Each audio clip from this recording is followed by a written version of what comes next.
Hello बच्चों, कैसे हैं आप सभी। आज मैं आपको ये बता रहा हूं कि आपने साइंस में क्लास 10th में वियोजन अपक्रिया समझी होगी, जिसको अगर देख लिया जाए इंग्लिश में बोलते हैं डीकंपोजिशन रिएक्शंस। इस रिएक्शंस में होता क्या है, एक कंपाउंड होता है वो दो या दो से अधिक कंपाउंड में क्या हो जाता है, वो टूट जाता है।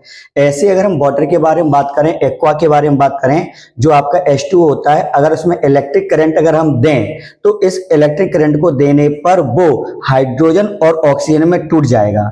क्लियर है। इसके लिए मैंने बहुत ही एक प्यारा सेटअप तैयार किया है। इस सेटअप में मैंने क्या किया है, ग्रेफाइट की दो छड़ें ली हैं।